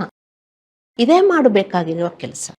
ಒಬ್ಬರನ್ನೊಬ್ಬರು ನಾವು ತಾಳ್ಮೆಯಿಂದ, ವಿನಮ್ರತೆಯಿಂದ ಒಬ್ಬರನ್ನೊಬ್ಬರನ್ನು ಪ್ರೀತಿ ಮಾಡುವುದಕ್ಕೆ ಮತ್ತೆ ಕ್ಷಮಿಸುವುದಕ್ಕೆ, ತಾಳ್ಮೆಯಿಂದಿರುವುದಕ್ಕೆ ನಾವು ಪ್ರೋತ್ಸಾಹಿಸಬೇಕು. ಇದೇ ಎನ್ಕರೇಜಿಂಗ್ ಮಿನಿಸ್ಟ್ರಿ. ಇಬ್ಬರು ಮಾಡುವುದಾದರೆ ಯಾರು ದೊಡ್ಡವರಲ್ಲ, ಒಬ್ಬರಿಗೊಬ್ಬರು do it for each other. ಅಂದರೆ ಒಬ್ಬರು ದೊಡ್ಡವರಾಗಿದೆ ಕೆಳಗಿನಿರುವವರಿಗೂ ಮಾಡಿ ಅಂತ ಅಲ್ಲ ಹೇಳುವುದು. ಕೆಳಗಿನಿರುವವರಿಗೂ ಮೇಲಿನಿರುವವರಿಗೂ ಬೇಕು. ಒಬ್ಬರನ್ನೊಬ್ಬರನ್ನು ನಾವು ಪ್ರೋತ್ಸಾಹಿಸಬೇಕು. ಹಲ್ಲೆಲೂಯಾ. ಇತರರನ್ನು ಪ್ರೀತಿಸಲು ಮತ್ತು ಕ್ಷಮಿಸಲು ಸದಾಚಾರದಲ್ಲಿ, ಅಂದರೆ ಆತ್ಮದ ಫಲದಲ್ಲಿ, ದೇವರ ಸೇವೆಯಲ್ಲಿ ದೇವರ ಸೇವೆ ಮಾಡಬೇಕು ಅಂತ ಅವರಿಗೆ ಹೇಳಿಕೊಡಬೇಕು. ಬರೀ ನೀವು ಮಾತ್ರ ಅಲ್ಲ ದೇವರ ಸೇವೆ ಮಾಡುವುದು. ಒಬ್ಬರಿಗೊಬ್ಬರು ನೀವು ಪ್ರೋತ್ಸಾಹಿಸುವುದಾದರೆ ಆತ್ಮದ ಫಲದಲ್ಲಿ ಬೆಳೆಯುವುದಕ್ಕೂ, ನೀವು ಮಾಡ್ತಾ ಇದ್ದೀರಲ್ಲ ದೇವರ ಸೇವೆ, ಅದಕ್ಕೆ ಅವರನ್ನು ಕರೆದಿರುವುದು, ಅಲ್ಲಾಂದರೆ ಅವರ ಹತ್ರ ಹೋಗಿರುವುದು. ಸೊ ಅವರಿಗೂ ನೀವು ಹೇಳಿಕೊಡಬೇಕು. ಏನು? ಅವರು ದೇವರ ಸೇವೆ ಮಾಡಬೇಕು. ಅವರು ಹೇಗೆ ಸೆಲ್ಫ್ ಕಂಟ್ರೋಲ್ ಮಾಡಬೇಕು ಅದೇ ತರ ಅವರು ದೇವರ ಸೇವೆ ಮಾಡಬೇಕು.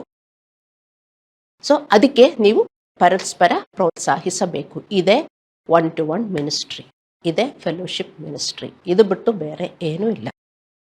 ಈ ಸೇವೆಯನ್ನು ನಾವು ಒಬ್ಬರಿಗೊಬ್ಬರು ಪ್ರತಿದಿನ ಮಾಡಬೇಕು ಅಂತ ಇದರಲ್ಲಿ ಬರೆದಿದೆ. ಇಲ್ಲದಿದ್ದರೆ ಏನಾಗುತ್ತದೆ?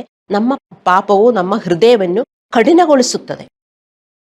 ಇಬ್ರಿಯರಿಗೆ 3:13. ಇದು ಒಬ್ಬರನ್ನೊಬ್ಬರನ್ನು ಪ್ರೀತಿಯಿಂದ ನಾವು ಪ್ರೋತ್ಸಾಹಿಸಬೇಕು. ಪ್ರೀತಿಯಿಂದ ನಾವು ಇಲ್ಲದಿದ್ದರೆ, ಯಾರ್ಯಾರು ಪ್ರೀತಿಯಿಂದ ಪ್ರೋತ್ಸಾಹಿಸುತ್ತಾ ಇಲ್ಲವೋ ಅವರ ಹೃದಯ ಕಠಿಣಗೊಳ್ಳುತ್ತದೆ. ಯಾರು ಪ್ರೋತ್ಸಾಹಿಸುವರು? ಮಾಡುವವರು. ಅವರು ಮಾಡ್ತಾ ಹೋಗ್ತಾ ಇದ್ದಾರಲ್ಲ, ಸೊ ಅವರ ಹೃದಯ ಗಟ್ಟಿಯಾಗುವುದಿಲ್ಲ. ಮತ್ತೆ ನೀವು ಮಾಡುವುದಿಲ್ಲದಿದ್ದರೆ, ಬೇರೆಯವರನ್ನ ಮಾಡಿಸಕ್ ಹೋಗಿದರೆ ನಿಮ್ಮ ಹೃದಯ ಗಟ್ಟಿಯಾಗುತ್ತೆ. ಅಲ್ಲವೇ? ನೀವು ಮಾಡ್ತಾ ಇಲ್ಲ, ಮತ್ತೆ ನೀವು ಬೇರೆಯವರು ಮಾಡಬೇಕು ಎಂದು ನೀವು ಬಯಸಿದರೆ ನಿಮ್ಮ ಹೃದಯ ಗಟ್ಟಿಯಾಗುತ್ತೆ. ನೋಡಿ, ನಾನು ಇಲ್ಲಿ ನಿಂತ್ಕೊಂಡು ಬೋಧಿಸುತ್ತಾ ಇದ್ದೀನಿ, ನೀವೆಲ್ಲರೂ ಹಿಂಗೆ ವರ್ತಿಸಬೇಕು ಹಂಗೆ ವರ್ತಿಸಬೇಕು ಅಂತ, ಮತ್ತೆ ನಾನಿದೇನು ಮಾಡುವುದಿಲ್ಲ. ಆದರೆ ನಾನು ಪಾಪಿಯಾಗೇ ಬೆಳೀತಾ ಇದ್ದೀನಿ, ನನ್ನ ಹೃದಯ ಗಟ್ಟಿಯಾಗುತ್ತದೆ. ಆದರೂ ನಾನು ಬೋಧಿಸುತ್ತಾ ಇದ್ದೀನಿ, ಆದರೂ ನಾನು ದೇವರ ಸೇವೆ ಮಾಡ್ತಾ ಇಲ್ವಾ? ಏನಾಗುತ್ತದೆ ನನಗೆ? ನಾನು ಅನುಸರಣೆ ಮಾಡ್ತಾ ಇಲ್ಲ. ನಾನು ಅನುಸರಣೆ ಮಾಡಲಿಲ್ಲ ಅಂದರೆ ನನ್ನ ಹೃದಯ ಗಟ್ಟಿಯಾಗುತ್ತದೆ. ಸೊ ಇದು ನಾವು ಪಾಲಿಸಬೇಕಾದ ಪ್ರಮುಖ ಆಜ್ಞೆಯಾಗಿದೆ. ಅಂದರೆ ಒಬ್ಬರನ್ನೊಬ್ಬರನ್ನು ಪ್ರೋತ್ಸಾಹಿಸುವುದು. 1 ಥೆಸಲೋನಿಯದವರಿಗೆ 5:11, ರೋಮಾಪುರದವರಿಗೆ 15:2. ಇದನ್ನು ಮಾಡಲು ನೀವು ಕಾಯಬಾರದು, ನೀವು ನಿಮ್ಮ ಹೃದಯ ಗಟ್ಟಿಯಾಗದಂತೆ ನೋಡಿಕೊಳ್ಳಲು ನೀವು ಇದನ್ನು ಇತರರಿಗಾಗಿ ಮಾಡಬೇಕು. ಇನ್ನೊಬ್ಬರು ನನ್ನನ್ನು ಕರೆಯಲಿ ಎಂದು ನೀವು ಕಾಯ್ಕೊಂಡಿರಬಾರದು. ನಿಮ್ಮ ಹೃದಯ ಗಟ್ಟಿಯಾಗಬೇಡ ಅಂದರೆ ನೀವು ದೇವರ ಸೇವೆ ಮಾಡಬೇಕು. ಅರ್ಥವಾಯ್ತಾ? ನಾನಿದೆಲ್ಲ ಮಾಡಬೇಕಾಗಿಲ್ಲ, ಅಲ್ಲಾಂದ್ರೆ ನನಗೂ ಮಾಡೋಕ್ಕಾಗಲ್ಲ, ಯಾರೂ ಚೆನ್ನಾಗಿಲ್ಲ, ಎಲ್ಲರೂ ನನ್ನನ್ನು ಒಫೆಂಡ್ ಮಾಡ್ತಾರೆ ಅಂದೆಲ್ಲ ನೀವು ತಿಳ್ಕೊಂಡ್ರೆ ನಿಮ್ಮ ಹೃದಯ ಗಟ್ಟಿಯಾಗತ್ತೆ. ನಾನು ಹೇಳುವುದು ಯಾರಿಗೂ ಇಷ್ಟ ಇಲ್ಲ ಅಂದೆಲ್ಲ ನೀವು ತಿಳ್ಕೊಂಡಿದ್ರೆ ನಿಮ್ಮ ಹೃದಯ ಖಂಡಿತ ಗಟ್ಟಿಯಾಗತ್ತೆ. ಅದಕ್ಕೆ ನಾನು ಹೇಳುವುದು, ಎಲ್ಲರೂ ಮಾಡ್ರಿ, ಪ್ರೀತಿಯಿಂದ ಮಾಡ್ರಿ. ನಾನು ಚೇಂಜ್ ಆಗಬೇಕು, ಅವರು ಚೇಂಜ್ ಆಗಬೇಕು. ಅದೇ ಪ್ರೀತಿಯಿಂದ ಮಾಡುವುದು. ಹಲ್ಲೆಲೂಯಾ. ಇದನ್ನು ಮಾಡಲು ನೀವು ಕಾಯಬಾರದು. ನೀವು ಹಂಗೆ ಕಾದರೆ ನಿಮ್ಮ ಹೃದಯ ಖಂಡಿತವಾಗಿ ಗಟ್ಟಿಯಾಗುತ್ತದೆ. ಅದಕ್ಕಾಗಿ ನಿಮ್ಮ ಪ್ರೀತಿಯ ಸಹವಾಸವನ್ನು ಹೆಚ್ಚಿಕೊಳ್ಳಬೇಕು. ಚರ್ಚ್ ಸದಸ್ಯರಿಂದ ದೂರವಿರಬಾರದು, ಏಕಾಂಗಿಯಾಗಿ ಇರಬಾರದು. ಕನಿಷ್ಠ ಫೋನೊಂದಿಗೆ ಆದರೂ ನೀವು ಇದರೊಂದಿಗೆ ಫೆಲೋಶಿಪ್ ಅಲ್ಲಿ ಇರಬೇಕು. ಅರ್ಥವಾಯ್ತೆ? ಡೈಲಿ ಮಾಡಬೇಕು ಅಂತ ಬೈಬಲ್ ಹೇಳ್ತದೆ. ಡೈಲಿ. ಯಾಕೆ? ಒಂದು ದಿನ ನೀವು ಮಾಡಲಿಲ್ಲ ಅಂದರೆ ನೀವೇ ನೋಡಿ, ನೀವು ಬ್ರದರ್ಸ್ ಆರ್ ಸಿಸ್ಟರ್ಸ್ ಹತ್ರ ಮಾತಾಡಿದ್ರೆ ನಿಮಗೆ ಒಂದು ಆನಂದ ಬರ್ತದೆ, ಇಲ್ಲವೇ? ನೀವು ಯಾರನ್ನೂ ಭೇಟಿಯಾಗಲ್ಲ. ಈವನ್ ಅದರ್ವೈಸ್ ನೀವು ಮನೆಯಲ್ಲಿ ಕೂತ್ಕೊಂಡು ನಿಮ್ಮ ಫ್ರೆಂಡ್ಸು ಯಾರನ್ನೂ ನೀವು ಫೋನು ಮಾಡಲ್ಲ, ಯಾರನ್ನೂ ಮಾತಾಡಲಿಲ್ಲ, ಒಂಥರ ಹಾಡಾಗಲ್ವಾ? ಅದಕ್ಕೆ ಸ್ವಲ್ಪ ವಾಕಿಂಗ್ ಹೋಗಿ ಬರ್ತೀನಿ ಇನ್ನೆಲ್ಲ ಹೇಳ್ಬಿಟ್ಟು ಜನ ಹೋಗ್ತಾರೆ. ಅಲ್ಲಾಂದರೆ ಯಾರನ್ನಾದರೂ ಭೇಟಿ ಹಾಕೊಂಡು ಬರ್ತೀನಿ ಅಂತ ಹೇಳ್ಕೊಂಡು ಹೋಗ್ತಾರೆ. ಆದರೆ ನಮಗೊಂದು ಖುಷಿ ಆಗುತ್ತೆ. ಮತ್ತೆ ಬಿಲೀವರ್ಸ್ ನೀವು ಭೇಟಿಯಾಗಿದರೆ ನಿಮಗೆ ಜೀವ ಬರ್ತದೆ. ಏಕೆಂದರೆ ಬಿಲೀವರ್ಸ್ ಅಲ್ಲಿ ಒಂದು ಜೀವ ಬೆಳೆಯುತ್ತಾ ಇದೆ. ಬೆಳೆಯವರ ಹತ್ರ ಹೋಗಬೇಕು. ಸಾಯುವವರ ಹತ್ರ ನೀವು ಹೋಗದರೆ ಅವರನ್ನು ಎಬ್ಬಿಸಬೇಕು. ಅವರನ್ನು ಕೊಂದು ನೀವು ಸತ್ತು ಬರಬಾರದು. ಸಾಯುವವರ ಹತ್ರ ನೀವು ಹೋಗುವುದು ಎದಕ್ಕೆ? ಅವರನ್ನು ಎಬ್ಬಿಸುವುದಕ್ಕೆ. ನೀವು ಅರ್ಥ ಮಾಡಿಕೋಬೇಕು. ನಾನು ನಿಧಾನ ಆಗಿ ನಿಮಗೆ ಹೇಳಿಕೊಡ್ತಾ ಇದ್ದೀನಿ. ಸಾಯುವವರು ಯಾರು ಏನು ಮಾಡುತ್ತಾ ಇಲ್ಲ. ಅವರನ್ನು ಹೋಗಿ ಜೋರಾಗಿ ಮಾತಾಡಿ ಅದು ಮಾಡಬೇಕು ಇದು ಮಾಡಬೇಕು ಅಂತ ನೀವು ಸಾಯುತ್ತೀರಿ. ಅದೇ ನಾನು ಹೇಳಿರೋದು. ಅವರನ್ನು ಪ್ರೀತಿಯಿಂದ ತಾಳ್ಮೆಯಿಂದ ಹೇಳಬೇಕು. ಸೊ ಏಕಾಂಗಿಯಾಗಿ ಎಂದೂ ಇರಬಾರದು. ವಿಶ್ವಾಸಿಗಳು ಫೆಲೋಶಿಪ್ ಅಲ್ಲಿ ನೀವು ಹೆಚ್ಚಿಸಬೇಕು. ಅದೇ ಇಬ್ರಿಯರಿಗೆ 10:26 ಬರೆದಿದೆ. ಅದು ನೀವು ಮಾಡಲಿಲ್ಲದಿದ್ದರೆ ಏನಾಗುತ್ತದೆ? You will keep on doing sin and you will follow me. Hallelujah. ನಾವೆಲ್ಲರೂ ಮಾಡಬೇಕಾದ ಇನ್ನೊಂದು 2 ಸೇವೆ ನಿಮಗೆ ಅರ್ಥವಾಯಿತು. ನಾವು ಆತ್ಮದ ಫಲದಲ್ಲಿ ಬೆಳೆಯಬೇಕು ಮತ್ತು ಒಬ್ಬರನ್ನೊಬ್ಬರು ನಾವು ಎಬ್ಬಿಸಬೇಕು. ಇನ್ನೊಬ್ಬರು ನನ್ನ ಎಬ್ಬಿಸಬೇಕು, ನಾನು ಇನ್ನೊಬ್ಬರನ್ನ ಎಬ್ಬಿಸ್ತೀನಿ. ಅದೇ ನಮ್ಮ ಮೋಟೋ. ಅಲ್ಲ, ನಾನು ತುಂಬಾ ಹುಷಾರಾಗಿದ್ದೀನಿ, ನಾನು ಇನ್ನೊಬ್ಬರನ್ನು ಎಬ್ಬಿಸಕ್ ಹೋಗ್ತಾ ಇದ್ದೀನಿ ಅಂತ ಹೇಳಿ ನೀವು ತುಂಬಾ ಜೋರಾಗಿ ಹೋಗ್ಬಾರದು. ಅಲ್ಲೇ ಬಿದ್ದ್ಬಿಡ್ತೀರಿ. ನನಗೂ ಅವರಿಂದ ಏನೋ ಬೇಕು. ನೀವು ಅರ್ಥ ಮಾಡಿಕೊಳ್ಳಿ. ನೀವು ಇನ್ನೊಬ್ಬರನ್ನು ನೀವು ಮಿನಿಸ್ಟ್ರಿ ಮಾಡಿದರೆ ಅವರಿಗೂ ಒಳ್ಳೆಯದಾಗುತ್ತದೆ, ನಿಮಗೂ ಒಳ್ಳೆಯದಾಗುತ್ತದೆ. ನಾವೆಲ್ಲರೂ ಮಾಡಬೇಕಾದ ಇನ್ನೊಂದು ಸೇವೆಯು ಇತರರಿಗಾಗಿ ಪ್ರಾರ್ಥಿಸುವುದು. ಎಫೆಸದವರಿಗೆ 6:11 ಮತ್ತು 1 ತಿಮೋಥೆಯನಿಗೆ 2:1. ಜನರು ದೇವರನ್ನು ತಿಳಿದುಕೊಳ್ಳಲು ಮತ್ತು ಯೇಸು ಕ್ರಿಸ್ತನ ಮೂಲಕ ದೇವರು ಈ ಜಗತ್ತಿಗೆ ಏನು ಮಾಡಿದ್ದಾರೆ ಎಂದು ಬೇರೆಯವರು ತಿಳಿಯಬೇಕು. ಈ ಲೋಕದಲ್ಲಿ ಜೀವಿಸುವಂತ ಒಂದು ದೇವರಿದ್ದಾರೆ. ಆ ದೇವರು ಯೇಸು ಕ್ರಿಸ್ತನನ್ನು ಇಲ್ಲಿ ಕಳುಹಿಸಿದ್ದಾರೆ. ಯಾಕೆಂದ್ರೆ ನಿಮ್ಮಲ್ಲಿ ಆ ಜೀವ ಇದೆ. ನಿಮಗೆ ಗೊತ್ತು ಆ ಯೇಸು ದೇವರು ನಿಮಗೆ ಏನೇ ಮಾಡ್ತಾ ಇದ್ದಾರೆ ಅಂತ. ನಿಮಗೆ ಟೆಸ್ಟಿಮನಿ ಇದೆ. ನೀವು ಸುಮ್ಮನೆ ಬೈಬಲಲ್ಲಿ ಏನೋ ಬರೆದಿರುವುದು ನೋಡಿಕೊಂಡು ಹೋಗುವುದಲ್ಲ. ನಿಮಗೆ ಟೆಸ್ಟಿಮನಿ ಇದೆ. ಅಲ್ಲವೇ? ಸಿ, ಒಬ್ಬರು ಪ್ರೆಗ್ನೆಂಟ್ ಆದಾಗ ಅವರು ಹೊಟ್ಟೆಯಲ್ಲಿ ಒಂದು ಮಗು ಬೆಳೀತಾ ಇದೆ. ಅದು ಇನಿಷಿಯಲ್ ಸ್ಟೇಜಲ್ಲಿ ಯಾರಿಗೂ ಕಾಣಲ್ಲ. ಆದರೆ ನಿಮ್ಗೆ ಹೇಳಕ್ಕಾಗದ ನಿಮ್ಮ ಹೊಟ್ಟೆಯಲ್ಲಿ ಏನೂ ಇಲ್ಲ ಅಂದ ಆ ಹೆಂಗಸಿಗೆ, ಆ ತಾಯಿಗೆ ಗೊತ್ತಾಗತ್ತೆ ಅವ್ರ ಹೊಟ್ಟೆಯಲ್ಲಿ ಒಂದು ಮಗು ಬೆಳೀತಾ ಇದೆ ಅಂತ. ಅಲ್ಲವೇ? ಅದೇ ತರ ನಮ್ಮ ಹೃದಯದಲ್ಲಿ ಯೇಸು ಬೆಳೀತಾ ಇರುತ್ತದೆ ಅಂತ ನಮಗೆ ಅನುಭವ ಉಂಟಾಗಬೇಕು. ಹೌದು, ಯೇಸು ಬೆಳೀತಾ ಇದ್ರೆ ನಾನು ಚೇಂಜ್ ಆಗ್ತಾ ಇದ್ದೀನಿ, ನಾನು ಹಳೆ ತರ ಇಲ್ಲ, ನಾನೀಗ ಪ್ರೀತಿಯಿಂದ ವರ್ತಿಸುತ್ತಾ ಇದ್ದೀನಿ. ಆ ಮಗು ಬೆಳೀತಾ ಇರೋದು ನನಗ ಅನಿಸುತ್ತದೆ. ಅರ್ಥವಾಯ್ತೆ? ಆವಾಗ ನಿಮಗೆ ಹೋಗಕ್ಕಾಗತ್ತೆ. ಇದೇ ನೀವು ಹೋಗಿ ಹೇಳಬೇಕಾಗಿರುವುದು. ಯೇಸು ದೇವರಿಲ್ಲಿ ಇದ್ದಾರೆ, ದೇವರು ಯೇಸು ದೇವರನ್ನು ಕಳುಹಿಸಿದ್ದಾರೆ, ಯೇಸು ದೇವರು ಈ ಜಗತ್ತಿಗೋಸ್ಕರ ಏನೇನು ಮಾಡಿದ್ದಾರೆ ಅಂತ ನೀವು ಹೋಗಿ ಬೇರೆಯವರಿಗೆ ಹೇಳಬೇಕು. ಅದಕ್ಕೋಸ್ಕರ ನೀವು ಪ್ರಾರ್ಥಿಸಬೇಕು. 3ನೇ ಸೇವೆ ಅಂದರೆ ಪ್ರಾರ್ಥಿಸುವುದು. ಅದಕ್ಕೋಸ್ಕರ ನೀವು ಈ ಲೋಕಕ್ಕೋಸ್ಕರ ನೀವು ಪ್ರಾರ್ಥಿಸಬೇಕು. ದೇವರೇ, ಈ ಲೋಕದಲ್ಲಿ ಇರುವ ಜನರು ಇದೆಲ್ಲ ತಿಳ್ಕೊಳ್ಳಬೇಕು. ನೀವು ಪ್ರಾರ್ಥಿಸಬೇಕು ಮತ್ತು ಹೊಸ ಆತ್ಮಗಳನ್ನು ಚರ್ಚ್ಗೆ ಬರಲು ನೀವು ಪ್ರಾರ್ಥಿಸಬೇಕು. ಡೈಲಿ ನೀವು ಪ್ರಾರ್ಥಿಸಬೇಕು. ದೇವರೇ, ಸಂಡೇ ಹೊಸ ಆತ್ಮಗಳು ಬರಬೇಕು, ನೀವು ಕಳುಹಿಸಿ ಸ್ವಾಮಿ. ನೀವು ಆ ಬಯಕೆಯಿಂದ ನೀವೆಲ್ಲಿ ಓಡಾಡಿದ್ರು ನಿಮ್ಗೆ ಆ ಬಯಕೆ ಇದ್ರೆ ನಿಮ್ಗೆ ಖಂಡಿತ ಯಾರನ್ನಾದರೂ ನಿಮಗೆ ಸಿಗುತ್ತದೆ. ಬರೀ ನೀವು ಇವಾಂಜಲಿಸಮ್ಗೆ ಹೋಗುವಾಗಲ್ಲ ಅಲ್ಲ, ನೀವೀ ಪ್ರಾರ್ಥನೆಯಿಂದ ಆ ಬಯಕೆ ಇಸ್ ಸೇವೆ. ಅರ್ಥವಾಯ್ತೆ? ಸುಮ್ಮನೆ ಏನಾದರೂ ಮಾಡುವುದಕ್ಕೆ ಹೋಗುವುದಲ್ಲ. That desire is your service to God. ಆ ಡಿಸೈರಿಂದ ನಿಮಗೆ ಪ್ರಾರ್ಥನೆ ಬರ್ತದೆ, ನೀವು ಪ್ರಾರ್ಥಿಸಬೇಕು. ಮತ್ತು ಚರ್ಚಿನಲ್ಲಿ ಯಾರ್ಯಾರು ಬರ್ತಾರೋ, ಚರ್ಚು ನಮ್ಮ 2ನೇ ಕುಟುಂಬ.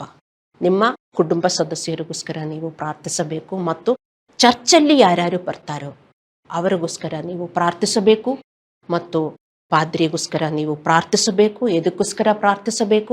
ಅವರೆಲ್ಲ ಕಷ್ಟದಲ್ಲಿ ಹೋಗ್ತಾ ಇದ್ದಾರೆ. ಎಲ್ಲರಿಗೂ ಇದೆ ಕಷ್ಟ, ಎಲ್ಲರ ಮನೆಯಲ್ಲಿ ಇದೆ ಜಗಳ, ಯಾರ ಮನೆಯಲ್ಲೂ ಇಲ್ಲ ಜಗಳ, ಎಲ್ಲರೂ ಎಲ್ಲ ಕಡೆ ಚೆನ್ನಾಗಿ ವರ್ತಿಸುತ್ತಾರೆ ಅಂತ ಯಾರಿಗೂ ಹೇಳಕ್ಕಾಗಲ್ಲ. ಅದಿನ ನಡುವೆ ಅವರಿಗೆಲ್ಲ ಸೆಲ್ಫ್ ಕಂಟ್ರೋಲಲ್ಲಿ ಜೀವನ ಮಾಡಿ ನೀತಿಯಲ್ಲಿ ಅವರು ಜೀವನ ಮಾಡಬೇಕು. ಅದಕ್ಕೆ ನೀವು ಶಕ್ತಿಗೋಸ್ಕರ ಪ್ರಾರ್ಥನೆ ಮಾಡಬೇಕು. ಹಲ್ಲೆಲೂಯ. ನಿಮ್ಮ ಪಾದ್ರಿಗೆ ಚರ್ಚಿನಿಂದ ಹೆಚ್ಚಿನ ಪ್ರಾರ್ಥನೆಗಳು ಬೇಕಾಗಿದೆ. ಅವರು ದೇವರ ಅಧಿಕಾರದಿಂದ, ದೇವರ ಪರವಾಗಿ ಪ್ರೀತಿಯಿಂದ ನಿಮಗೆ ಸೇವೆ ಮಾಡುವವರಾಗಿದ್ದಾರೆ. ಅವರು ವಾರದಿಂದ ವಾರಕ್ಕೆ ದೇವರ ಸಂದೇಶವನ್ನು ಸಿದ್ಧಪಡಿಸಬೇಕು ಮತ್ತು ನಿಮ್ಮನ್ನು ಕಾಯಬೇಕು. ಅವರಿಗೆ ತುಂಬಾ ಕೆಲಸ ಇದೆ, ನಿಮಗೆ ಗೊತ್ತಿಲ್ಲ. ಒಂದು ಮೆಸೇಜ್ ತಯಾರು ಮಾಡುವುದಕ್ಕೆ ಅವರಿಗೆ ಎಷ್ಟೊಂದು ಕಷ್ಟ ಇದೆ. ಅವರಿಗೆ ಟೈಮ್ ತೆಗೆಯಬೇಕು. ಅವರ ಜೀವನ ಎಲ್ಲ ಬಿಟ್ಬಿಟ್ಟು ದೇವರ ಕೆಲಸಕ್ಕೋಸ್ಕರ ಅವರು they have given to God. ಅವರಿಗೋಸ್ಕರ ನೀವು ಪ್ರಾರ್ಥನೆ ಮಾಡಬೇಕು. ನಿಮ್ಮ ಪ್ರಾರ್ಥನೆಯಿಂದ ಮಾತ್ರ ಅವರಿಗೆ ನಿಲ್ಲಕ್ಕಾಗತ್ತೆ. ಅವರಿಗೆ ಪ್ರೋತ್ಸಾಹನೆ ಬೇಕು, ಅವರಿಗೂ ಪ್ರೋತ್ಸಾಹನೆ ಬೇಕು, ಅವರಿಗೂ ಪ್ರಾರ್ಥನೆ ಬೇಕು. ನಿಮಗೆ ಅವರ ಪ್ರಾರ್ಥನೆಗಳು ಬೇಕು, ಮತ್ತೆ ಅವರ ಪ್ರಾರ್ಥನೆಗಳು ನಿಮಗೆ ಬಹಳ ಮುಖ್ಯ. ಎಲ್ಲರೂ ಪ್ರಾರ್ಥಿಸುತ್ತಾರೆ, ಆದರೆ ಪಾಸ್ಟರ್ಸ್ನ ಪ್ರಾರ್ಥನೆ ನಿಮಗೆ ಬಹಳ ಮುಖ್ಯ. ಹಲ್ಲೆಲೂಯ. ಪಾದ್ರಿಗೆ ಅವರ ಕೆಲಸವನ್ನು ಮುಂದುವರಿಸುವುದಕ್ಕೆ ಶಕ್ತಿ ಬೇಕು, ಸಾಕಷ್ಟು ಶಕ್ತಿ ಬೇಕು. ಅವರ ಶಕ್ತಿಗಾಗಿ, ಅವರ ಆರೋಗ್ಯಕ್ಕಾಗಿ, ಅವರ ಕುಟುಂಬ ಸದಸ್ಯರಿಗಾಗಿ ನೀವು ಪ್ರಾರ್ಥಿಸಬೇಕು. ಇದಕ್ಕೆಲ್ಲ ದೇವರ ಸೇವೆಗೆ ಟೈಮ್ ಕಳೆಯಬೇಕು. ಇದಕ್ಕೆಲ್ಲ ಟೈಮ್ ಬೇಕು. ನಾನು ಯಾವಾಗಲೂ ನಿಮಗೆ ಹೇಳ್ತಾ ಇದ್ದೀನಿ, 24 ಅವರ್ಸು ನಿಮಗೋಸ್ಕರ ಯೂಸ್ ಮಾಡಬಾರದು. ನೀವು ಪ್ರಾರ್ಥನೆಗೆ ಹೋದಾಗ ಸುಮ್ಮನೆ ಒಂದು ಡ್ಯೂಟಿಗೋಸ್ಕರ ಪ್ರಾರ್ಥನೆ ಮಾಡಬಾರದು. ಅದೇ ನಾನು ಹೇಳಿರೋದು, ನಿಮ್ಮ ಹೃದಯದ ಬಯಕೆ ಈಸ್ ಯುವರ್ ಸರ್ವಿಸ್. ದೇವರೇ, ಹೃದಯದಿಂದ ಈ ಸಂಡೆ ಹೊಸಬರು ಬರಬೇಕು, ಅವರಿಗೆ ಇದು ಅರ್ಥವಾಗಬೇಕು, ಅವರು ದೇವರಲ್ಲಿ ಬೆಳೆಯಬೇಕು, ಬಂದಿರುವವರೆಲ್ಲರೂ ದೇವರಲ್ಲಿ ಬೆಳೆಯಬೇಕು. ಯೇಸುದೇವರವರ ಹೃದಯದಲ್ಲಿ ಹುಟ್ಟಿದ್ದಾರೆ, ಆ ಕೂಸು ಬೆಳೆಯಬೇಕು. ಒಂದು ಹೆಂಗಸಿನ ಹೊಟ್ಟೆಯಲ್ಲಿ ಒಂದು ಮಗು ಉಂಟಾದರೆ ಅದು ಬೆಳೆಯಬೇಕು ಅಲ್ಲವೇ? 10 ತಿಂಗಳು 9 ತಿಂಗಳು ಅದು ಬೆಳೆಯಬೇಕು. ಅದೇ ತರ ನಮ್ಮಲ್ಲಿ ಇರುವ ಜೀಸಸ್ಸು ನಮ್ಮಲ್ಲಿ ಬೆಳೆಯಬೇಕು. ಯೇಸುದೇವರು ಬೆಳೆಯುವುದಂದರೆ ನಾವು ಬೆಳೆಯುವುದು.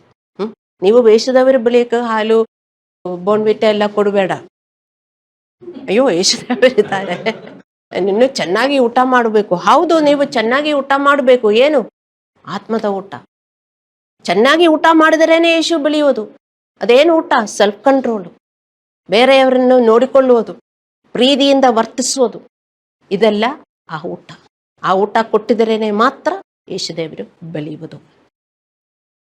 ಸೊ ಪಾದ್ರಿಗೋಸ್ಕರ ನೀವು ಪ್ರಾರ್ಥಿಸಬೇಕು. ಅವರು ಪ್ರತಿ ಸೇವೆಯಲ್ಲಿ ಚೆನ್ನಾಗಿ ಬೋಧಿಸಲು ಕೂಡ ನೀವು ಪ್ರಾರ್ಥಿಸಬೇಕು. ನಿಮ್ಮ ಪ್ರಾರ್ಥನೆಯಿಂದ ಮಾತ್ರ ಒಂದು ಪಾಸ್ಟರ್ಗೆ ಅವರ ಸೇವೆ ನಡೆಸಕ್ಕಾಗತ್ತೆ. ನೀವು ತಿಳ್ಕೋಬಾರದು ಪಾಸ್ಟರ್ಗೆ ಎಲ್ಲಾ ಶಕ್ತಿ ಇದೆ, ಎಲ್ಲಾ ಇದೆ ಅಂತ.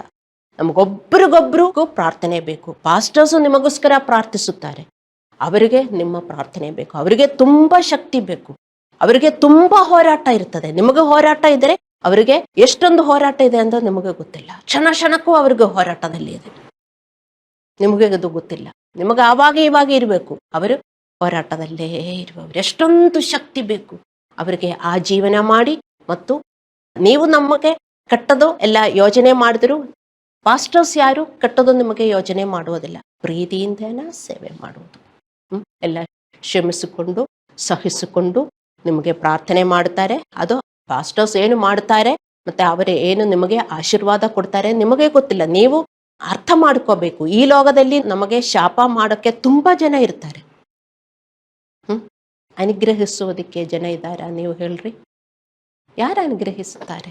ನಮಗೇನಾದರೂ ಚೆನ್ನಾಗಿ ಆಗಿದ್ದರೆ ಅವರಿಗೆ ಅಸೂಯೆಯಿಂದ ಏನಾದರೂ ಮಾಡ್ತಾರೆ. ಅಲ್ಲಾಂದ್ರೆ ಅಸೂಯೆಯಿಂದ ಏನಾದರೂ ಹೇಳಿ ನಮ್ಮನ್ನು ಚುಚ್ಚುವುದು. ಹಂಗೆ ಈ ಲೋಕದ ಜನ. ಮತ್ತೆ ನಾವು ಚರ್ಚಲ್ಲಿ ಬಂದರೆ ಒಂದು ಒಳ್ಳೆಯ ಕೂಟ, ಎಲ್ಲರನ್ನೂ ಆಶೀರ್ವದಿಸುವುದು. ಪಾಸ್ಟರು ಆ ಮನೆಯ ತಂದೆ ತಾಯಿ ಮಕ್ಕಳನ್ನು ಹಂಗೆ ಬೆಳೆಸುವುದು. ಏನು ಒಳ್ಳೆಯವರಾಗಿ ಬೆಳೆಯೋದಿಕ್ಕೆ ನಾವು ಎಲ್ಲರಿಗೂ ಒಳ್ಳೆಯದಾಗಬೇಕು ಅಂತ, ಎಲ್ಲರಿಗೂ ಒಳ್ಳೆಯದಾಗಬೇಕು, ಎಲ್ಲರ ಮನೆಯಲ್ಲಿ ಒಳ್ಳೆಯದಾಗಬೇಕು ಅಂತ ನೀವು ಒಬ್ಬರಿಗೊಬ್ಬರೇ ಆಶೀರ್ವಾದ ಮಾಡಿರುವವರಾಗಿರಬೇಕು.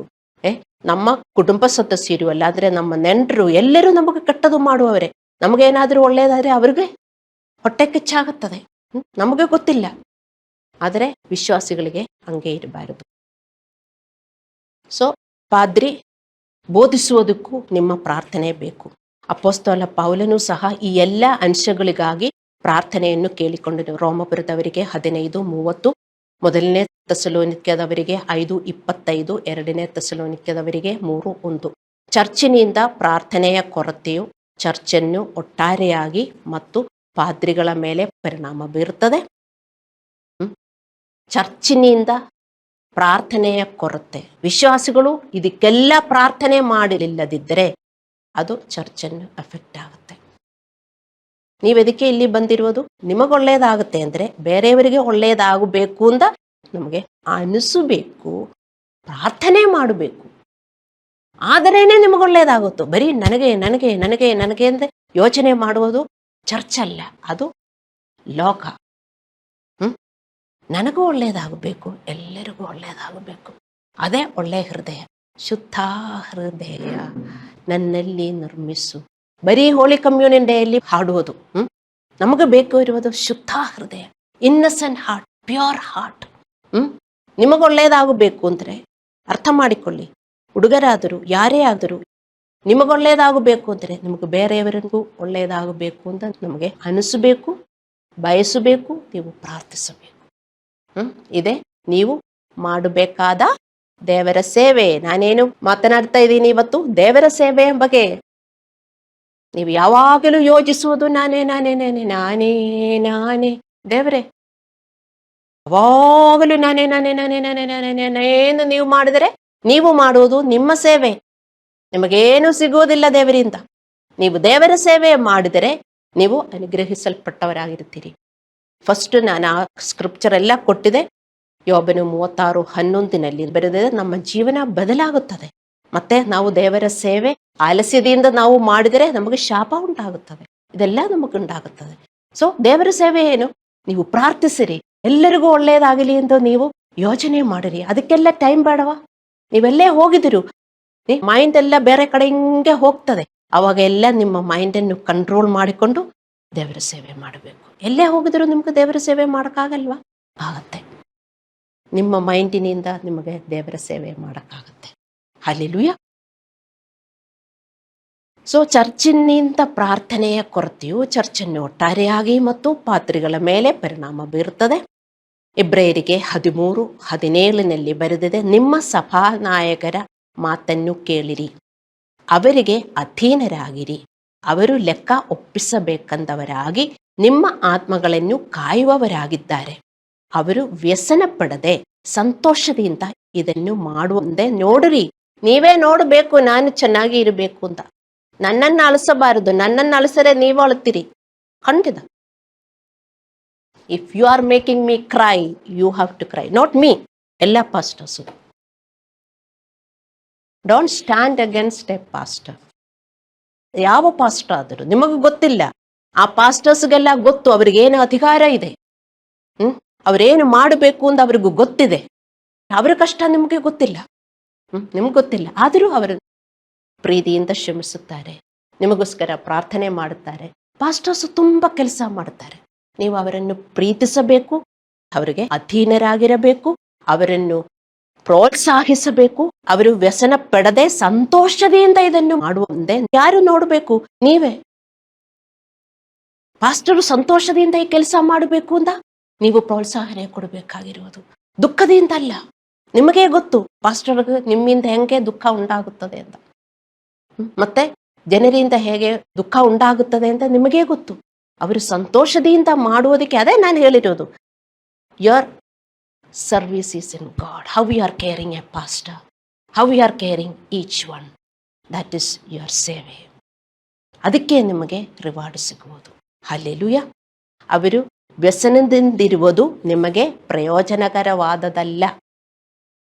ಅವರು ವ್ಯಸನದಿಂದಿದ್ದರೆ ಚರ್ಚಿಗೂ ಏನೂ ಒಳ್ಳೆಯದಾಗುವುದಿಲ್ಲ. ಅವರು ಸಂತೋಷದಿಂದಿದ್ದರೇನೆ ಯಾವಾಗಲೂ ಅವರು ಪ್ರಾರ್ಥಿಸುವುದಕ್ಕಾಗುತ್ತದೆ. ಅವರ ಹೃದಯ ವ್ಯಸನ ಪಡಬಾರದು. ಅದಕ್ಕೋಸ್ಕರ ನೀವು ಪ್ರಾರ್ಥನೆ ಮಾಡಬೇಕು. ನೋಡಿ ಎಷ್ಟೊಂದು ಕೆಲಸ ಮಾಡಬೇಕು ಅಂತ, ದೇವರ ಕೆಲಸ. ಒಂದು ಚರ್ಚಲ್ಲಿ ಈ ದೇವರ ಕೆಲಸ ಕಮ್ಮಿ ಆಗಿದರೆ ಎಲ್ಲ ಕೊರತೆ ಆಗುತ್ತದೆ. ವಿಶ್ವಾಸಿಗಳು ಬರೀ ನಾನೇ ನಾನೇ ನಾನೇ ಎಂದು ಹೇಳಿ, ಇದೇ ದೇವರ ಸೇವೆ. ನಾನಿವತ್ತು ಹೇಳಿಕೊಟ್ಟಿರುವುದು ದೇವರ ಸೇವೆಯ ಬಗ್ಗೆ. ಎಲ್ಲರೂ ಸೇವೆ ಮಾಡಬೇಕು ಅಂತ ಇದೆ ಹೇಳುವುದು. ಹಲ್ಲೆಲೂಯ. ನೀವು ತಿಳಿದುಕೊಳ್ಳಬೇಕಾದ ಇನ್ನೊಂದು ಪ್ರಮುಖ ವಿಷಯವೆಂದರೆ, ಕೆಲವೊಮ್ಮೆ ನಮ್ಮ ಸ್ವಂತ ಜನರನ್ನು ಮತ್ತು ಚರ್ಚ್ ಸದಸ್ಯರನ್ನು ಪ್ರೀತಿಸುವುದು ತುಂಬ ಕಷ್ಟ ಆಗುತ್ತೆ. ಏಕೆಂದರೆ ಜನರೆಲ್ಲರೂ ಒಂದೇ ರೀತಿಯ ಜನರಲ್ಲ, ನಿಮಗೆ ಗೊತ್ತು. ಜನರು ಅಸಭ್ಯ, ಸೊಕ್ಕಿನ, ಕ್ಷಮಿಸದ, ಸ್ವಾರ್ಥಿ, ಕರಳಿಸುವ ಜನರು. ಆದ್ದರಿಂದ ಜನರಿಂದ ನೀವು ಮತ್ತು ನಾನು ನೋವು ಅನುಭವಿಸಬೇಕಾಗುತ್ತದೆ. ನಿಮ್ಮ ಮನೆಯಲ್ಲಿ ನೀವು ಜೀವನ ಮಾಡಿದರೆ ನಿಮಗೆ ನೋವುಂಟಾಗುತ್ತದೆ ಇಲ್ಲವೇ? ಮತ್ತೆ ಸೇವೆ ಮಾಡಿದರೂ ನೋವುಂಟಾಗುತ್ತದೆ. ಯಾಕೆಂದರೆ ಎಲ್ಲರೂ ನಿಮ್ಮ ಸೇವೆ ಅಕ್ಸೆಪ್ಟ್ ಮಾಡುವುದಿಲ್ಲ. ಅವರಿಗೆ ಒಫೆಂಡೆಡ್ ಆಗುತ್ತದೆ, ಅವರು ಕಮೆಂಟ್ ಮಾಡುತ್ತಾರೆ. ಅದೆಲ್ಲ ಸಹಿಸಿಕೊಳ್ಳುವುದಕ್ಕೆ ನಮಗೆ ಶಕ್ತಿ ಬೇಕು. ಪ್ರೀತಿಯಿಂದ ಮಾಡಿರಿ, ಪ್ರೀತಿಯಿಂದ ಒಬ್ಬರನ್ನೊಬ್ಬರು ಸೇವೆ ಮಾಡಿರಿ ಅಂತ. ಅದೇ ನಾನು ಹೇಳಿರುವುದು. ಫಸ್ಟ್ ಸೇವೆ ನಾವು ಮಾಡಬೇಕಾಗಿರುವುದು ಆತ್ಮದ ಫಲದಲ್ಲಿ ಬೆಳೆಯುವುದು. ನಾವು ಆತ್ಮದ ಫಲದಲ್ಲಿ ಬೆಳೆಯಲಿಲ್ಲದಿದ್ದರೆ ನಮ್ಮ ಮಿನಿಸ್ಟ್ರಿ ನಮ್ಮನ್ನು ಕ್ರಶ್ ಮಾಡಿ ನಾವೆಲ್ಲ ಬಿಟ್ಬಿಟ್ಟು ಕ್ಲೋಸ್ ಮಾಡಿ ಹೋಗ್ತೇವೆ. ತುಂಬ ಜನರೀಗ ಮಿನಿಸ್ಟ್ರಿ ಮಾಡ್ತಾ ಇಲ್ಲ. ಯಾಕೆ? ಎಲ್ಲರೂ ಒಫೆಂಡೆಡ್ ಆಗಿ ಮನೆ ಹೋಗ್ಬಿಟ್ಟಿದ್ದಾರೆ ಅಲ್ಲವೇ? ಪಾಸ್ಟರ್ಸ್ ಮಾತ್ರ ಹಂಗೆ ನಿಂತ್ಕೊಂಡಿದ್ದಾರೆ. ಎಷ್ಟು ವಿಶ್ವಾಸಿಗಳು ಮಾಡ್ತಾರೆ, ಮೊದಲೆಲ್ಲ ಮಾಡ್ತಾ ಇರಲಿಲ್ಲ. ವಿಶ್ವಾಸದಲ್ಲಿ ಬಂದಾಗ ಎಷ್ಟು ವಿಶ್ವಾಸಿಗಳು ಸೇವೆ ಮಾಡ್ತಾ ಇದ್ರು. ಈಗ ಅವರೆಲ್ಲ ಎಲ್ಲಿ ಹೋಗಿದ್ರು? ಯಾಕೆ? ಅವರು ಆತ್ಮದ ಫಲದಲ್ಲಿ ಬೆಳೆಯಲಿಲ್ಲ. ಹಲ್ಲೆಲೂಯ. ಅದರಿಂದ ಉಂಟಾದ ನೋವನ್ನು ನಾವು ತಕ್ಷಣವೇ ಜಯಿಸದಿದ್ದರೆ ಅದು ನಮ್ಮ ಸಂತೋಷ, ಆಧ್ಯಾತ್ಮಿಕ ಬೆಳವಣಿಗೆ ಮತ್ತು ದೇವರ ಸೇವೆಯನ್ನು ನಾಶಪಡಿಸುತ್ತದೆ. ಈ ನೋವನ್ನು ಹೋಗಲಾಡಿಸಲು ನಾವು ಬಹಳಷ್ಟು ಪ್ರಾರ್ಥಿಸಬೇಕು. ನನಗೂ ಇದೆ ನೋವು, ನನಗೂ ನೋವಿಲ್ಲ, ತುಂಬ ನೋವಿದೆ. ಅದಕ್ಕೆ ಪಾಸ್ಟರನ್ನು ನೀವು ವ್ಯಸನಪಡಿಸಬಾರದು ಅಂತ. ಇದು ಎಲ್ಲರಿಗೂ ನೋವುಂಟಾಗುತ್ತದೆ. ಆ ನೋವು ಹೋಗುವುದಕ್ಕೆ ನಾವು ಪ್ರಾರ್ಥಿಸಬೇಕು. ದೇವರೇ, ನನಗೆ ಈ ನೋವು ಉಂಟಾಗಬಾರದು. ನಾವು ಕ್ಷಮಿಸಿದರೆ ನಮ್ಮ ನೋವು ಹೋಗುತ್ತದೆ, ಆದರೂ ನೋವಿರುತ್ತದೆ. ಕ್ಷಮಿಸಿದರೂ ನಮಗೆ ನೋವಿರುತ್ತದೆ. ಮತ್ತೆ ಅದಕ್ಕೋಸ್ಕರ ನೀವು ಪ್ರಾರ್ಥಿಸಬೇಕು. ದೇವರೇ, ನನಗೂ ಈಗ ಖುಷಿಯಾಗಿರಬೇಕು, ನನಗೆ ಸಮಾಧಾನದಲ್ಲಿ ಇರಬೇಕು ಅಂತ ನೀವು ಅಷ್ಟೊಂದು ಪ್ರಾರ್ಥಿಸಿದರೆ ನಿಮಗೆ ಖುಷಿಯಾಗಿರಕ್ಕೆ ಆಗುತ್ತದೆ. ನೀವಿದು ಮಾಡಲಿಲ್ಲದಿದ್ದರೆ ಆ ನೋವನ್ನು ಹೋಗಲಾಡಿಸಲು ನೀವು ಬಹಳಷ್ಟು ಪ್ರಾರ್ಥಿಸಬೇಕು, ಅದನ್ನು ಹೋಗಲಾಡಿಸಬೇಕು. ಆ ನೋವು ಇಟ್ಕೊಂಡು ನೀವು ಜೀವನ ಮಾಡಬಾರದು. ಹಂಗೆ ನೀವು ಜೀವನ ಮಾಡಿದರೆ ಏನಾಗುತ್ತದೆ? ಕಹಿಯ ಬೇರು ನಿಮ್ಮಲ್ಲಿ ಬೆಳೆಯುತ್ತದೆ ಮತ್ತು ಇಬ್ರಿಯರಿಗೆ 12:15 ಹೇಳುವ ಪ್ರಕಾರ ನಾವು ಅವನ ಕೃಪೆಯಿಂದ ಬೀಳುತ್ತೇವೆ. ಆದ್ದರಿಂದ ನಮ್ಮ ಹೃದಯದಲ್ಲಿ ಇದರಿಂದ ಉಂಟಾಗುವ ಯಾವುದೇ ನೋವನ್ನು ಎಂದಿಗೂ ಹೊತ್ತುಕೊಳ್ಳಬಾರದು. ದೇವರ ಮಕ್ಕಳೇ, ನೋವುಂಟಾಗುತ್ತದೆ.